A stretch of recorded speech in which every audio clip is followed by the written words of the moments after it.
What's going on YouTube? I just want to start off this video by saying quarantine sucks.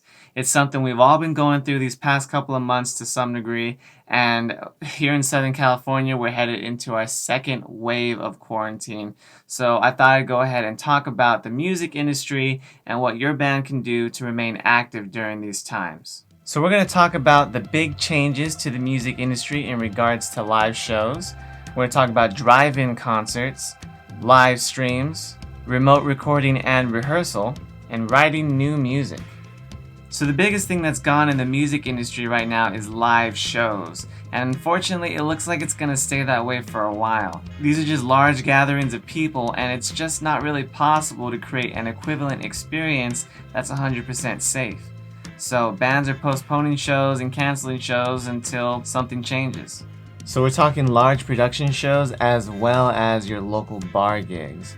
My band Reasons Above All was playing these local bar gigs, and I was also working as a stagehand on big shows all over Southern California. Recently there were a few drive-in concerts that I was a part of, and the way that worked was there was a pop-up stage that we set up in the parking lot of this venue, and basically people were supposed to tune into the live sound on the radio, and the stage didn't actually have a real PA, just the monitors for the band to hear themselves. So I think the drive-in concerts is a good idea, but not that much safer, at least the ones that I worked on, because no one stayed in their cars and people were just kind of out walking around, no masks. The rules weren't quite enforced. People basically kind of did what they wanted. There was even like crowds of people crowding to the front, and there was still a lot of people, so it can still be considered a large gathering. Is it as bad as people being crammed shoulder to shoulder in an indoor venue?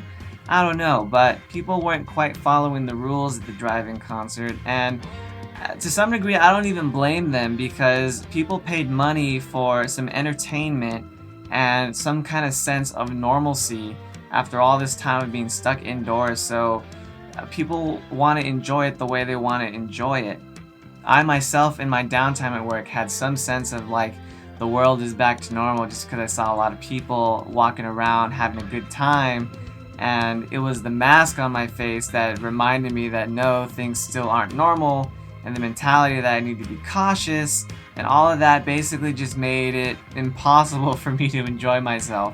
So, that's why I basically understand why other people don't care to be at a concert following rules. The only way I really see drive-in concerts being safe is if people really stay in their cars, and maybe there's like some security around to enforce this or something. Of course there's still challenges, like people need to use the bathroom and whatnot, so however you can figure that out. I do still think that drive-in concerts are pretty much the best we're going to get right now, but it still has to be done right.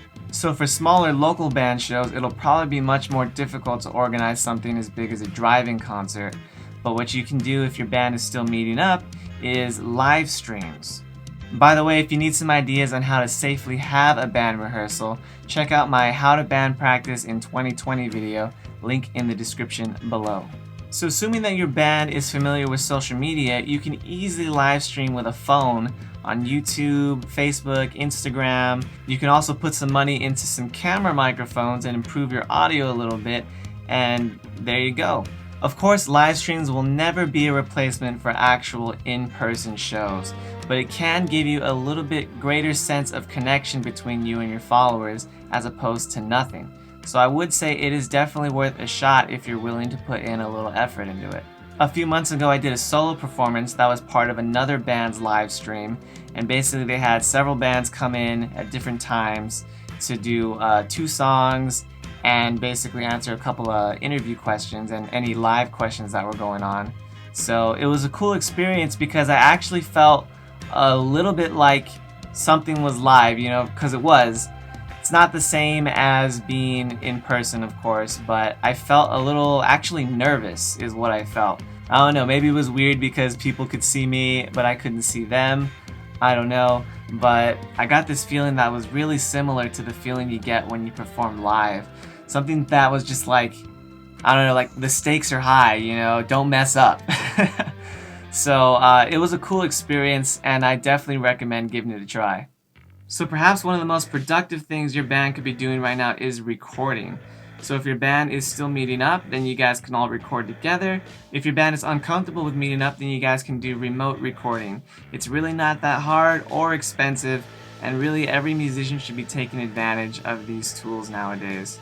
If you all use the same DAW or digital audio workstation, then things will be extra simple. But even if you guys don't, you can still exchange files. I recommend getting some type of cloud service like Google Drive, so it's just easy to upload it all and then send email links to everyone. Start with agreeing on a tempo or a click track, and then someone first starts recording some guide tracks maybe, and then you send that out for everyone else to layer their parts on top of. Then you go ahead and send that to whoever's mixing it all, and boom, recorded song. I'll probably make another video soon on how easy it is to get started on home recording, but basically all you need is a DAW, an audio interface, you should already have your instrument, and maybe you'll need a microphone. My band's been remote recording for the past few months, and it's been working out pretty well for us. I definitely recommend setting some deadlines so that everyone submits their parts around the same time. And also video chatting is very good for communicating like new ideas and parts to songs when you aren't meeting up in person. So try recording, make an album, release your songs for people to hear them. Now's a great time to be focusing on that.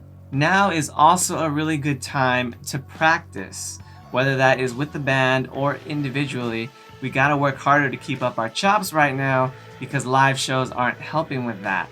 Again, see the link in the description below to see how my band practices with all sorts of new precautions. You might be thinking, oh, but Aaron, there's no reason to practice if there's no live shows to play. Wrong! You could be preparing for your next live stream concert, recording, definitely gotta practice to record, or you could just be doing it for fun. Those are all good reasons. Now there are some softwares out there that are supposed to help with remote rehearsing, like Jamkazam or Jamulus. I've even heard of people trying to use Zoom. Unfortunately, from what I've seen, the technology just doesn't seem like it's quite there to make this a simple and easy process. Most issues involve latency, which is when the audio doesn't sync up with everyone else's. If you've gotten any of these to work for you though, please let us know in the comments section below. So of course, one of the best things that can come from your sessions now is new music.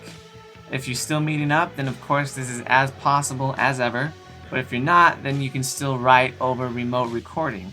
Even if it's super low budget, like sharing a voice memo off of your phone or something. My band's done that plenty of times.